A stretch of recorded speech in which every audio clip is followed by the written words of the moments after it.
it's going to work. All right, we're finally live. Audio working. Welcome, everybody. I'm your host tonight for Jesse Janity. I want to thank everybody here at Unity CampfireX. We got Rylan in the building. Hey, everyone. And we got Megan. Hi there. And if you guys are watching us, you're probably watching us over at campfire.articlesofunity.org. I'm really excited to join you guys and thankful that there are other people out there who are searching for a purpose and to make a better country, to bring our country back together. One of my biggest things, I've worked in podcasting for the past 10 years in entertainment, is being able to find dialogue, to be able to bring people together. In order to unite, we have to be able to have a conversation, have a dialogue, a non-judgmental dialogue. And I think that that's been kind of hard. And working in media,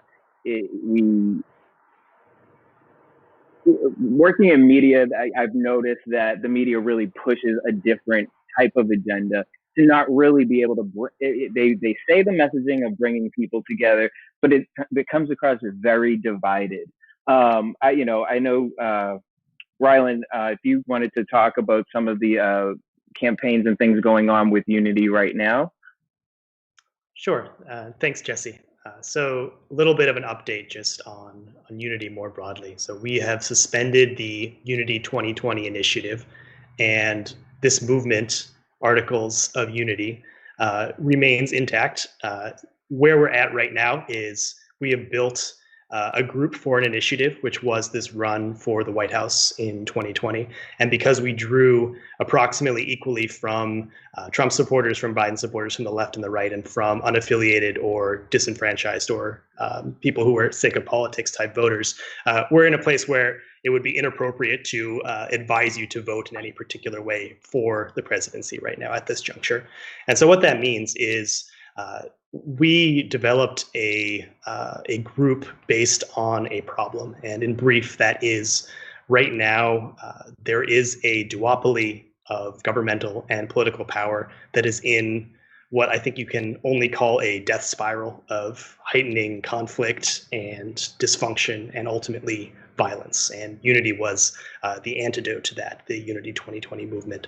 So where we're at right now is we grew tremendously fast, not fast enough to do national politics, but nevertheless, we were a grassroots movement, which was tremendously successful, getting some real recognition from both excellent patriots and government potential candidates, as well as some negative attention from those who would try to prevent something like Unity from happening.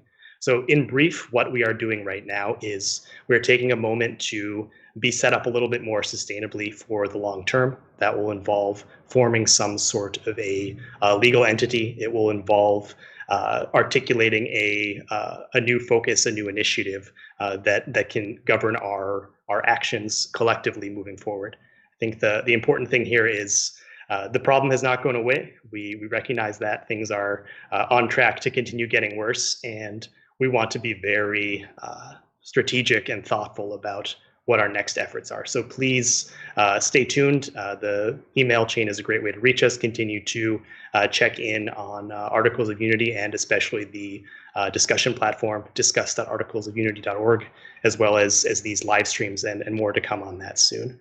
So I think for today, we're kind of exploring the concept of Unity through this campfire with Jesse here hosting. So let me turn it back over to you and let us know where you want to take it.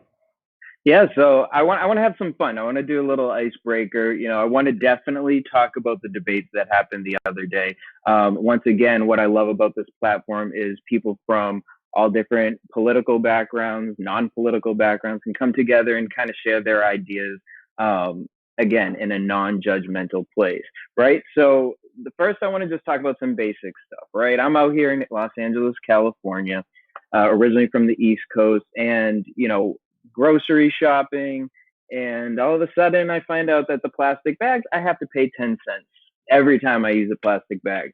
I'm also very I I actually bring my own bag to the grocery store. I really have over the years tried to use less and less plastic, switching over to glass.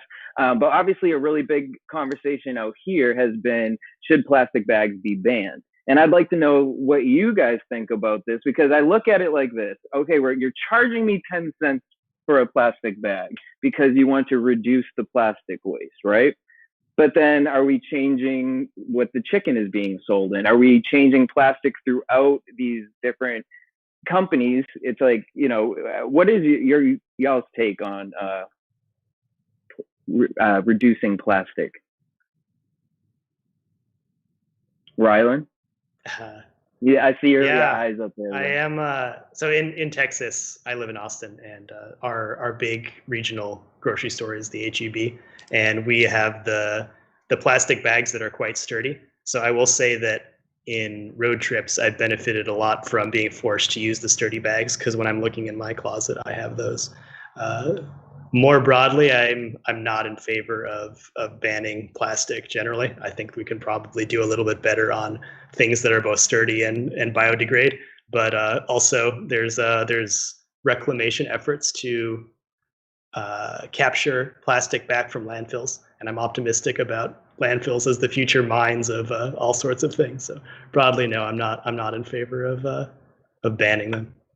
Okay, Megan.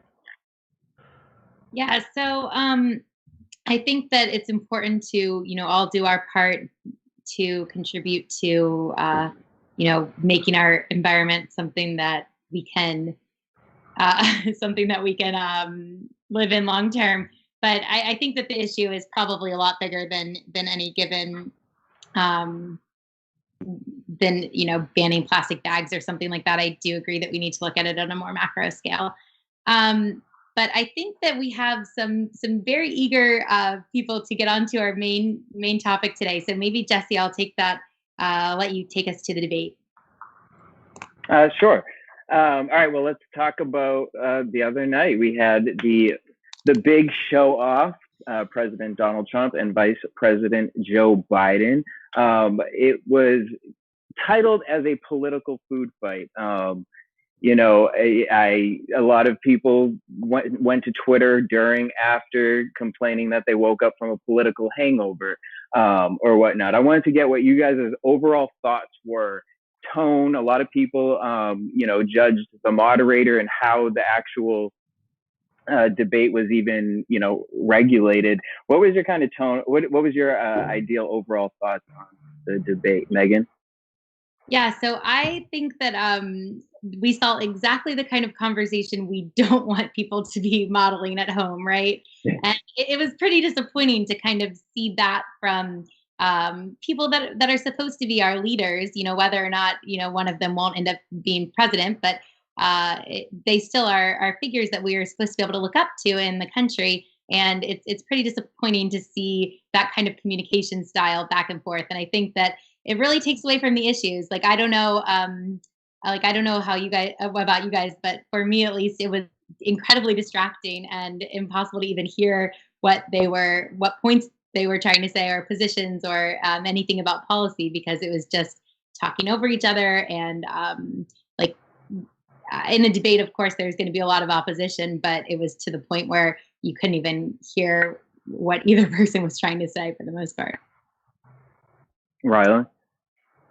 Yeah, I'm struck by the formal way that Melania Trump and these various dignitaries came in and sat down in their best attire and then proceeded to be very quiet while two angry old men shouted at each other for the better part of 2 hours.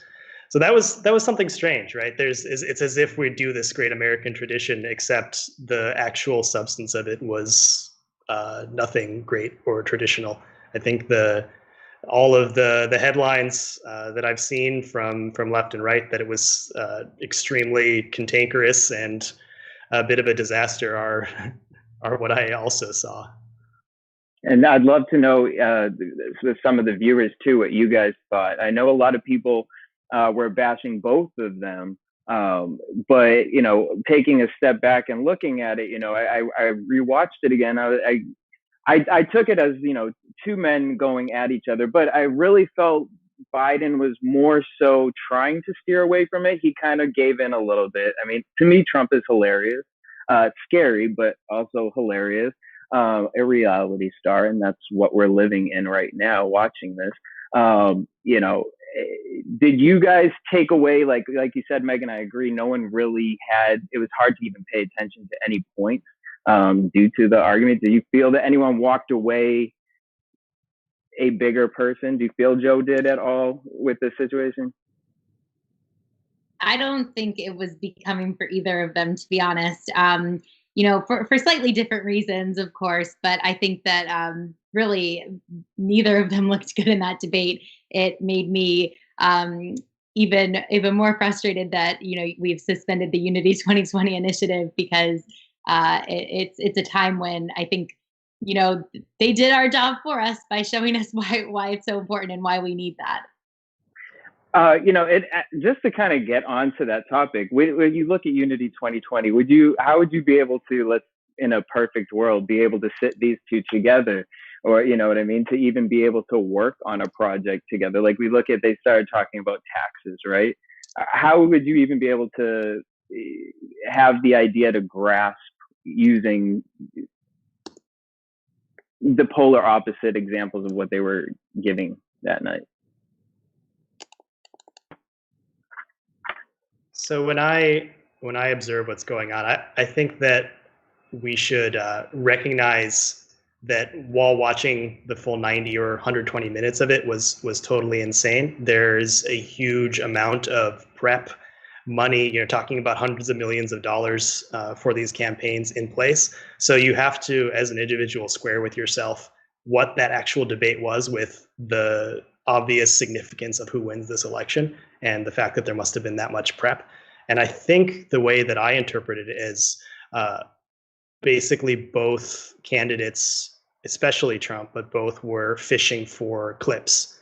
And Trump was doing, you know, like when you just play it back to back, it looks like basically 90 minutes of a baboon male dominance display, right? And in which case, like, I don't know how well he can look if you just watch that 90 minutes. But if you see a highlight of him getting in a zinger, or, you know, trying to get Joe flustered, or having a senior moment, I think his strategy was, let's create the clip that I can use in my campaign videos. So I think broadly we shouldn't take that as either candidate's best capacity to govern. I'd like give the devil their due, as we are individuals who are supporting other candidates as long as it's possible. But yeah, what was going on there, I think, has to be viewed as some sort of fishing for theater clips, because otherwise it doesn't jive with the sheer volume of funding and expertise that went into preparing for that. What's your take on, obviously, the New York Times had reported Donald Trump only paid $750 in taxes in 2016. Do you guys feel that he should have to put those documents out now that there has been a report? Obviously, he's calling it fake news. He didn't deny it. He, you know, just kind of kept brushing over it. What's y'all's take on that, and how he handled it that night, Megan? Yeah, so I think that it actually ties in, your question really ties in well with what Rylan was saying about the media. You know, that has been the big headline, you know, that he only paid $750 in taxes, but no one's asking the question, why do the loopholes exist in the system that allowed that to happen? And why is that not the bigger question? I think the answer really goes back to the people that control the media don't want that to be the conversation, because they're also benefiting from these loopholes in the tax laws. And so that's not the narrative they're pushing. Instead, they can get a much more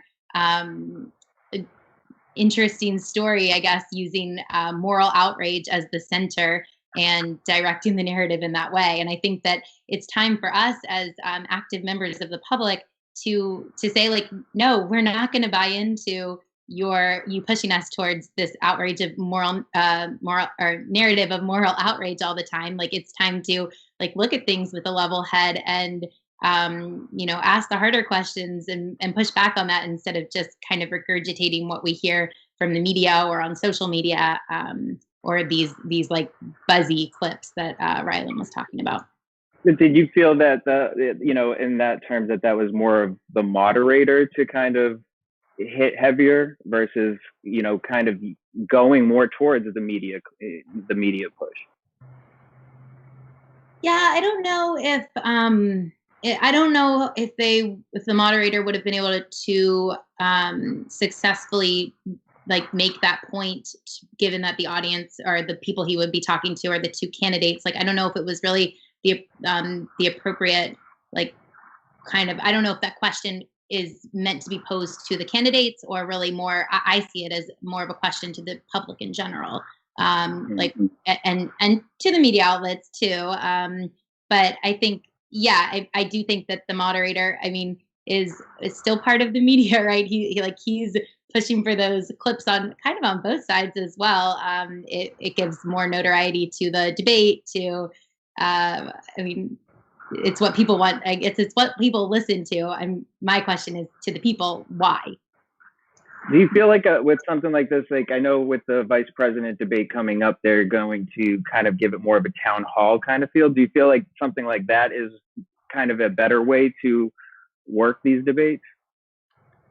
I think you can't prevent Trump from doing what he did, and he interrupted far more than Biden interrupted him. Let's be clear on that, without capacity to cut a mic, right? I mean, like, look, back to the clip hunting and theater thing. He wanted to say that was 2v1. I mean, it was the most favorable mainstream news outlet that he's going to get in this period. But I think he was looking for they're ganging up on me clip, and he got it.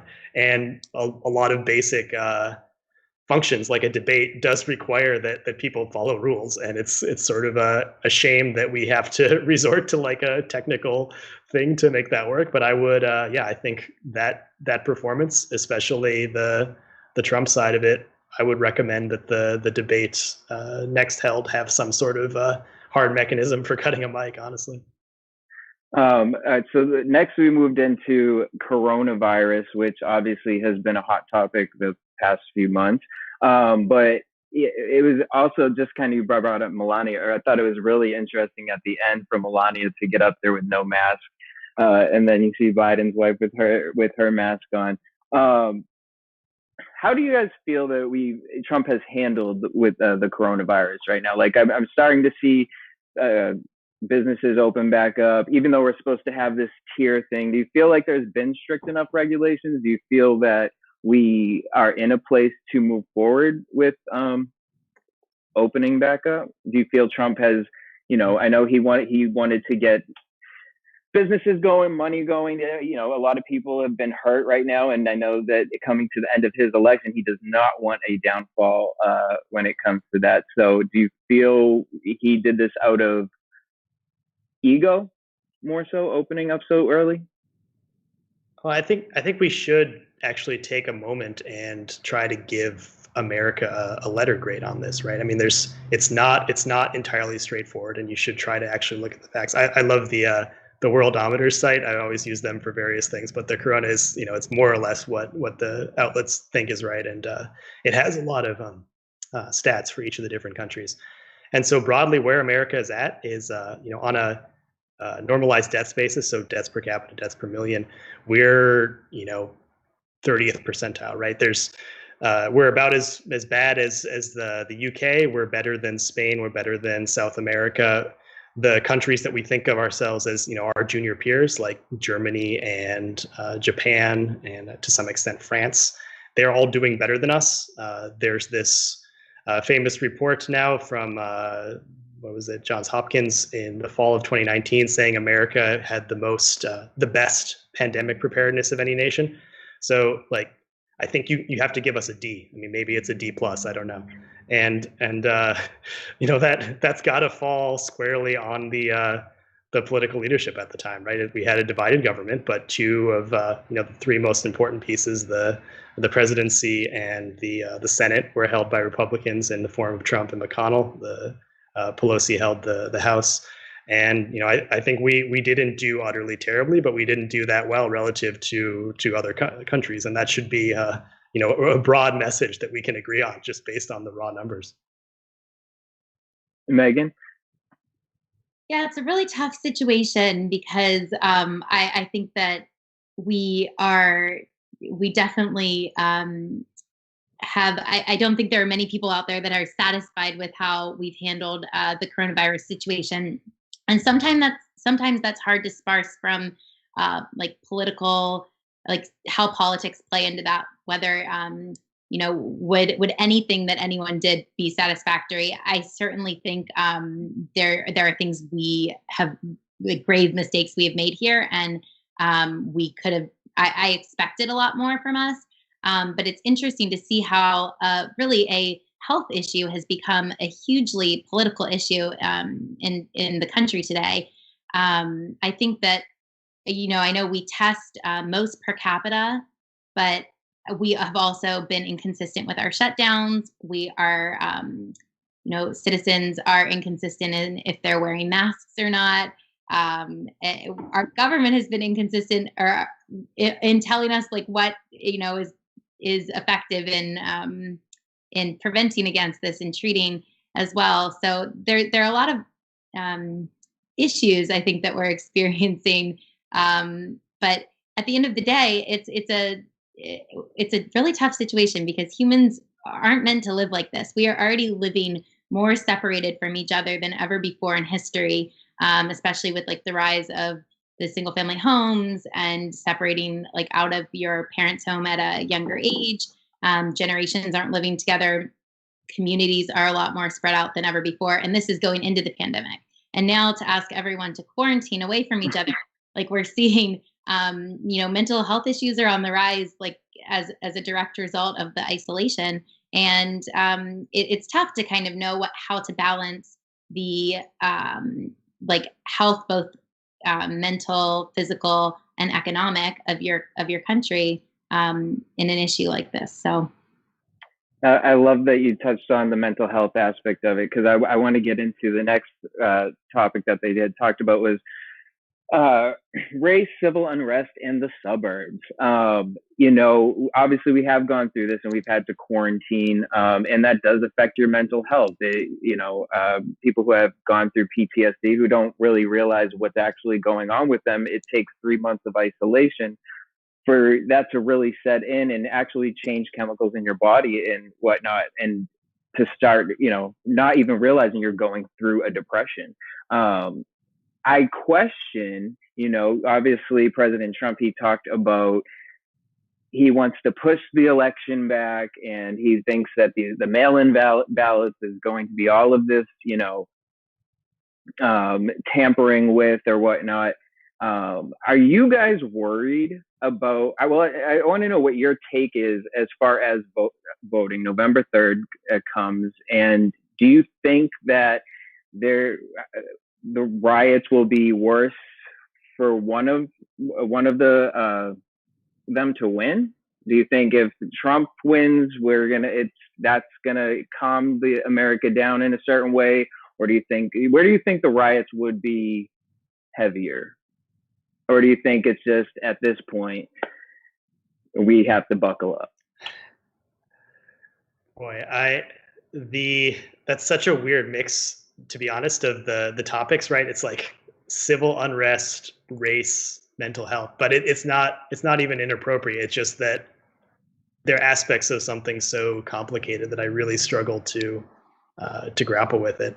In terms of just, I think our movement in particular has a special interest in preventing violence because when so much is happening on the internet right now and so much is around speech and symbolic concerns, the actual loss of American life is something that hits you square in the face. In terms of what's likely to happen, I honestly, I don't know, absent a colossal win for Biden that seems very legitimate. I think that's one where there's not a major concern from right-wing militias. If there's broad, Fox News accepting of victories in swing states, but every other possibility I can think through. A Trump landslide, I think a lot of violence in blue cities. I think the more likely outcome where it isn't called on election night and there's a bunch of scrambling for, parsing the state's individual ballot access rules and legal arguments and a lot of uncertainty. That's just bound to create people who are upset, regardless of what the outcome is. There's no way that we can go through that process without tens of millions of people feeling like the election was stolen, and that's the concern. I don't have a strong view on which groups rioting is going to be more or less deadly. I would very much like them to be arguing through words as opposed through bullets. 1,000%. I know, of what again, we talk about the headlines. When Trump was asked to denounce white supremacy, he said, "Proud Boys, stand by, but stand back. Stand down and stand by." What was your take from that quote? Did you take it as, literal as the media took and ran with it? Did you take it as, what was your take with that, Rylan? Just to add off of that. But I'm out of my depth with Proud Boys. I really, I know that there's groups organizing to fight leftists and to fight other groups, and I don't have any particular like for them, and I don't really know what Trump is trying to do there. But he certainly has a history in post Charlottesville of very intentionally winking at at groups that have a lot of potential violence power, but not a lot of mainstream credibility. So it just seems not new information, but a repetition of how he's behaved in the past, which is not a message of unity for sure. And how about you, Megan? Yeah, I mean, I think that a couple things on this. Like, I would absolutely like to see a president of our country just be able to come out and say, yes, I denounce white supremacy. And Trump was unable to do that last night, at least in those clear of terms. However, I do think there's an issue that this kind of back to the media, really, that this brought to light a bit in how the media was searching for those clips and Trump gave them one or there, right? And of course they're going to play that and push that and show that, and it is incredibly upsetting to see your president not be able to condemn white supremacy. I think that there's really no excuse for that. And I think that because of how, divisive that Trump, like this presidency at least, has been, that leads into the civil unrest that we've already seen. It's definitely a contributing factor. And Democracy AI, we've got some answers back here, would agree that both Trump and Biden voters completely agree that we expect to see sporadic civil unrest becoming increasingly violent in the months after the election. And that's, like I said, coming from equally from both sides. Everybody can agree on that. So it's an upsetting place to be in for the country. I have the most agreed to answer here. So we asked on Democracy AI, can you paint me a picture of the week following the election? Be as specific as you can. And this is our most agreed to answer. So, displays of outrage regardless of the outcome. Some people in the streets, many more maintaining a normal life. So people are concerned, I think that one thing we've seen across the board is that people agree that violence is coming. Although I think that the most agreed upon answer makes a really good point that not everyone is affected by that, and it's easy to, especially in a time where we are not engaging with our fellow humans as much. It's really easy to kind of forget the humanity of them, right, and just paint them as whatever extremes you're either hearing from the media or picturing in your own head. It's strange because on a personal level, I've even seen myself do this with my friends a bit. Like good friends even, and not in the political realm, but like certain attributes that I just that are true about them.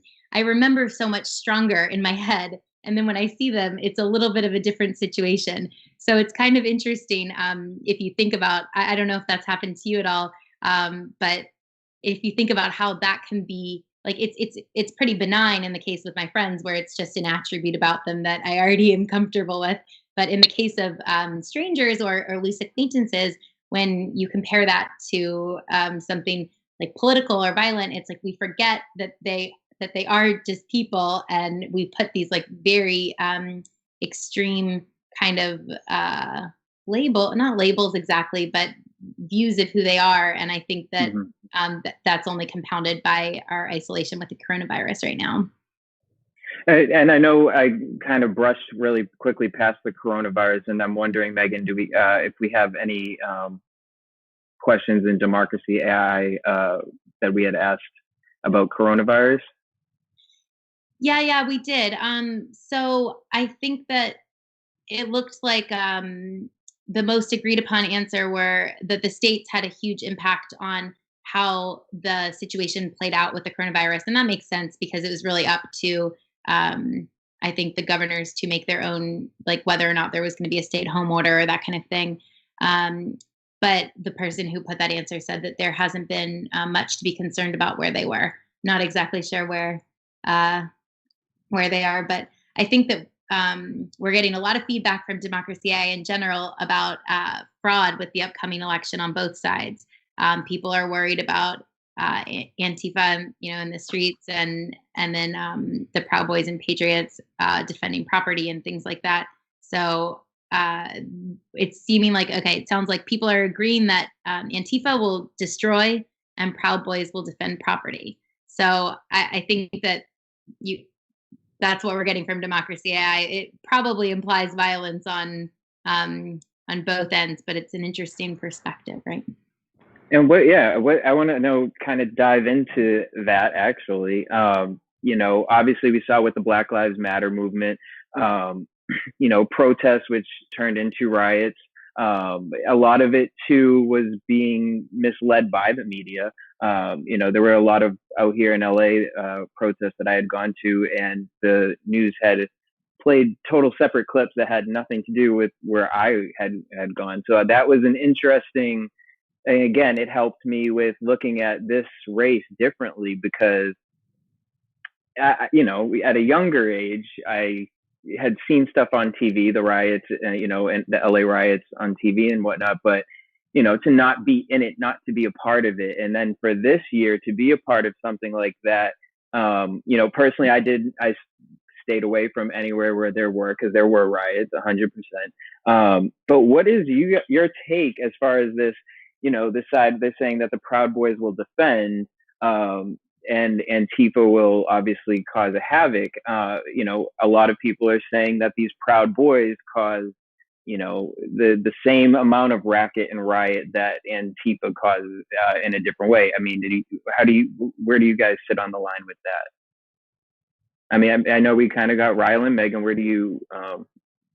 Yeah, so I also probably am not educated enough on either group to give a real, like, my opinion on whether or not who is more or less violent, or who At the end of the day, I don't. I see them both as extremist groups, and I think that one of the problems I'm sorry to keep going back to the media, but the media is a really pressing problem, in my opinion, at least. And I think that one of the problems is that we're seeing extremist groups like these, highlighted all the time in the media, and it makes sense because that's where the story is, I guess. Right. But I would like to see a little more of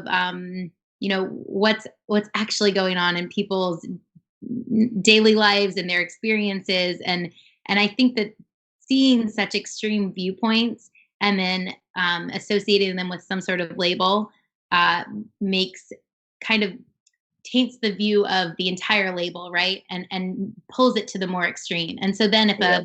if someone on center left, for example, says that they identify with the left, now they're coupled in with all of the extreme, like the most extreme of the group, and the same with the right. And I think that that's really an issue because it doesn't, like, it's not very cohesive to like conversation and finding middle ground, because we're taught like, oh, you're this or you're that. Like it's either or. There's not like the Venn diagram of where we agree is getting pulled like further and further apart, and the space in the middle is getting smaller and smaller. Now, I don't think that that's the reality of the situation, but that's certainly the narrative that we're being fed. 100%. I think a lot of people are saying, wow, there's so much more conversation happening right now. But I feel like the conversation is more so happening within those groups, which is actually causing that greater divide, versus really, again, and that's why I love this, the fact of coming together and sitting down and saying, hey, let's talk about it, versus, scaring people in this country. We all want the same thing, and the end of it, we all want to be happy. We all want to, our children to be able to live a fruitful life. Where's the disconnect happening, right? What are your takes on mail-in voting? I know that there's been conversation of universal mail-in voting. Do you feel that this is, do you agree in any sense that this could cause a fraudulence in the election? What is your take as far as like, extending the voting in that way? We've got to have some way for people who are high at risk for death from corona to be able to participate in the democratic process. Just full stop. That has to be true while we have this pandemic going on. I'm cognizant that I believe Tulsi Gabbard has sponsored a bill to limit some of the practices around mail-in voting. So there's all different ways that can happen. Of course, the Constitution gives the states the right to determine how they want to run their elections. So you have to wade through a tremendous amount of regulation and law to understand it. But I'd say broadly, we want to succeed at it. And I think to do the take that's not fully embracing mainstream media, there is a thing called ballot harvesting, which is concerning, which is basically having a lot of intermediaries between an individual's hard paper ballot and the actual counting of that ballot. So it's a requirement that we figure out how to do it, but it seems like we're in no position to do it right now. The example of the New York State, some of their primary elections just for the federal offices in Congress, of taking more than 2 months, and some of those ballots being thrown out afterwards because of all of the challenges and regulations related to mail-in ballots. That's an example that we should expect in swing states. We're not ready. We should have an option to do it that's appropriate, but we don't. Megan, what's your take on President Trump saying to push the election back? Do you feel like, with what Rylan just kind of said, that he could use that as a tie, as an example, or do you see any positive in that? I know that there have been a lot of issues with mail-in ballots, even at the state level, for elections that have taken place over the course of the summer. So I see that. I see that there could be potential problems, and I think we have to expect that to a certain level. That's why a lot of people that are following this very closely are saying we're going to have an undecided or contested election. Even in the weeks or potentially months following the election. But at the same time, I do believe that we live in an age where we should have this sorted out. Like, should is a tough word. Like, I don't think the democratic process should be postponed because because of things like this that we should be able to have solutions for. So I do wonder where the priorities are. Why we don't have those solutions, I guess, is a better question. So we did shoot off another question to Democracy AI about violence, because we were getting a lot of feedback there. So I wanted to take a moment here. So the question was, is there anything that can be done to reduce the potential for violence? And the most popular answer was no, but it could be reduced with a strong police presence that is more active.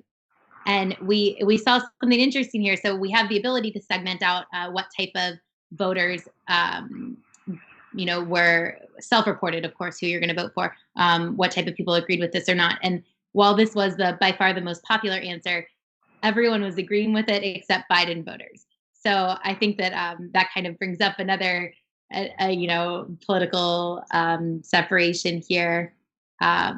And then we also had some feedback from our earlier comments about white supremacy. So 47% of our viewers tonight don't know whether or not Trump condemned white supremacy. So I think, and one person made a comment that they were very surprised that I claimed that he did not condemn it. And to me, like, I watched the debate and I didn't hear him condemn it outright. I heard him be asked like a lot of times. I know that it was twisted and into the media the next day as well. But what's interesting here is that we are having trouble agreeing on what we're even seeing. So it's not just the issues, right? It's what actually happened. And I don't know if that was in part because of the style of the debate and the interruptions last night, or if that is because of our own like political biases, or what. But I think that it's really interesting that almost half of our participants here can't be sure of whether or not Trump condemned white supremacy. And of course, he's very good at like sliding that line of things, right? And it's interesting because I feel like Rylan, you really, hit it on the head with when he had made that comment. I go to what you just said about getting those media clips. He was on top of every word that Biden was saying and trying to jump in, or if he was held on pause, he came right back in with. He remembered every conversation or question that was asked prior to. But then what were they called? What was their name? It seemed more as, I'm going to play this game that you guys want. I'm going to give you those media hits. So I think that's, again, to your point, Megan, too, where the confusion comes in. Are we playing a game? Is this just a show that we're watching at this point?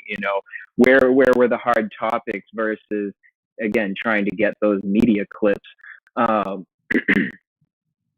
We also got the conversation of race brought up, where Joe Biden, was claimed to have said super predators. There were a lot of fact checking. I don't know if you guys were paying attention to the fact checking sites that were happening during the debate, where they were going back and forth talking about that Joe Biden never said super predators. He referred to people on the street as predators. Obviously, the topic was Black men. So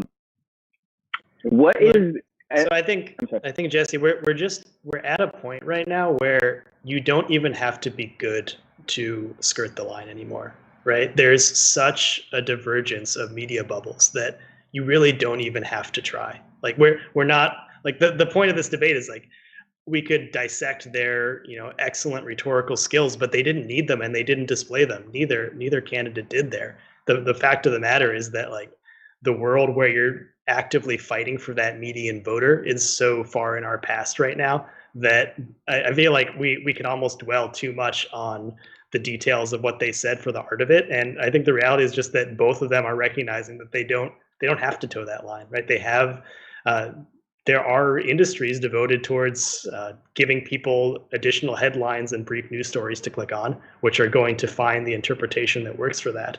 And so I don't know, I'm a little bit I want us and broader groups not to over rotate on the details of the actual campaign in favor of, I don't know, when you were talking earlier about violence, to me that's the interesting thing, right? We're faced right now with, I think the most likely outcome is not a huge amount of violence. We've already seen real violence in 2020, and I think it continues to be the case that the most likely outcome is not catastrophic. But as each of us, and I would encourage you as friends or supporters of Articles of Unity to be thinking about, what is the play that individuals or small groups can make here?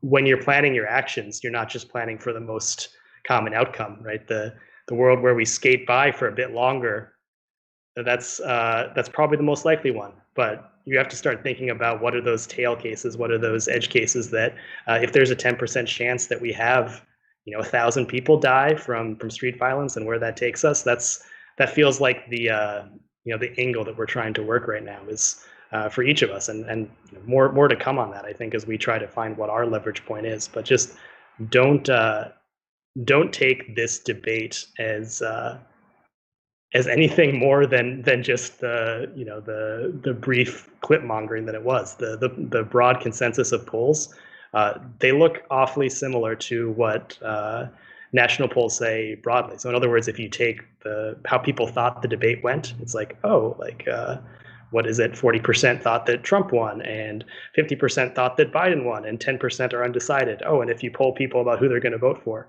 right now, 40% say Biden, 50% say Trump, and 10% say they don't care, they're not going to vote for anyone.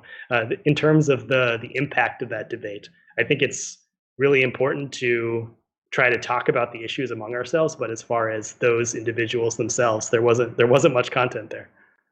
But I my think soapbox.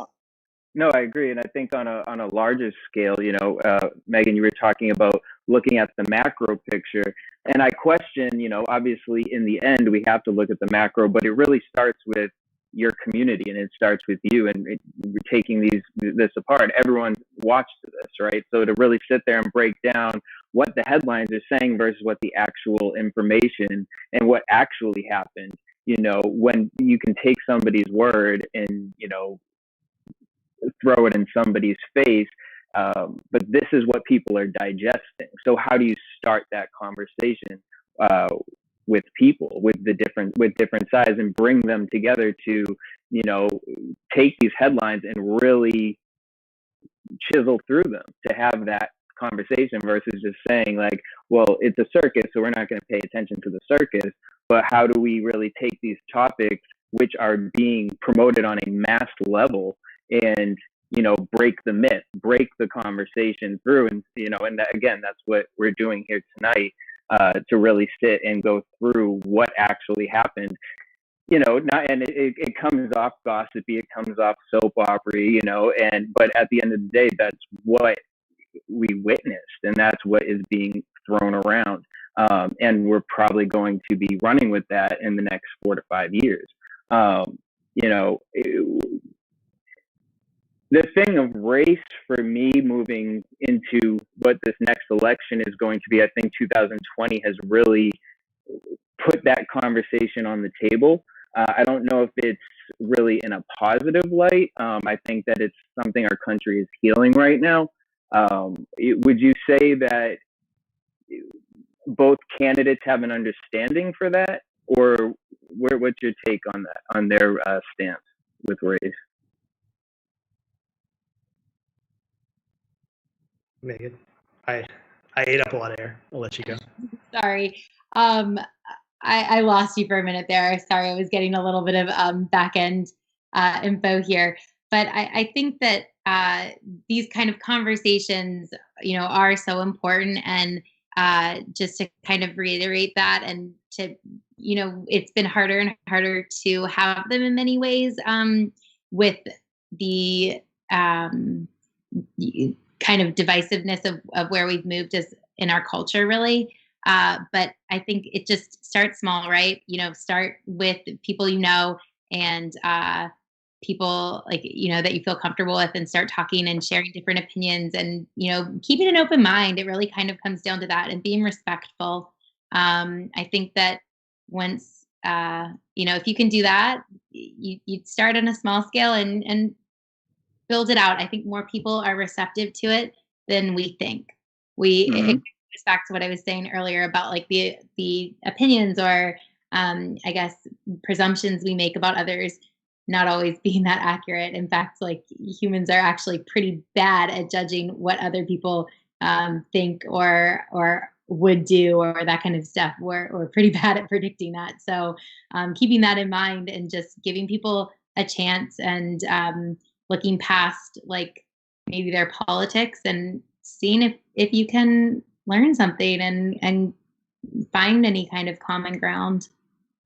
Yeah, listen to understand versus listening to speak, I think, is really something we all could, learn and then take a lesson to when it comes to these kind of conversations. Before we wrap up, though, I know October 7th we have the vice president debate. What would you guys like to see from this? I know that they're saying they're going to take a little bit more of a town hall style with the approach of it, which is interesting to me. But what would you guys like to see from both candidates? Megan? Yeah, so I think this will be an interesting one to watch, because You know, Kamala Harris is so good at doing a lot of what the left wants right now, right? Like promoting their rhetoric, playing up the political theatrics, like riling up the base with the same like moral outrage that we talked about earlier. But she isn't always so great on her feet. So it'll be interesting when she's unscripted. She has actually said some kind of irresponsible comments when she has to go off book, especially given the kind of platform that she does have. So it'll be interesting to see how she responds when she doesn't have these like lines prepared. I mean, she will to a certain extent, and to see if like Pence can get under her skin a bit. And now he, of course, on the other hand, is like very like kind of quiet and uncharismatic, and kind of comes across like reserved or measured, whether or not that's true. So it'll be interesting to see those kind of different personalities at play during a one-on-one debate, which I don't know if Harris has that much experience with this kind of level of one-on-one debates. I think she's been in primarily large debates, so we'll see. Rylan, what are you looking forward to or expecting from this? Yeah, I'm almost certain that I'll enjoy it more, and that there'll be something to follow for more than 10 seconds. I think is almost guaranteed. The interesting thing is that, right, that to a large extent, Trump has won or cowed the Republican Party, and Mike Pence represents something that would have been much more common in the George W. Bush era, but is almost entirely absent from open Republican and conservative rhetoric at this point, and that he's, you know, deeply Christian, and to the extent of being oafish around some mores and, you know, customs and things like that. He's definitely you know, does not agree with the Obergefell decision, among other things. And so I think just seeing how him trying to represent Christianity more broadly and evangelicals and that kind of vote is something that's going to be interesting to see play out, because we haven't seen a strong advocate for that in the, you know, actual political spotlight for several years. I love that. So as before we wrap up, I know, Megan, are there any updates that we have for Campfire that you'd like to share with everyone? Yeah, maybe not as much for Campfire in specific, besides tune in, because we will be back with you next week, or at least some combination of us will, and hopefully without any of the tech problems that we experienced tonight. So crossing fingers there.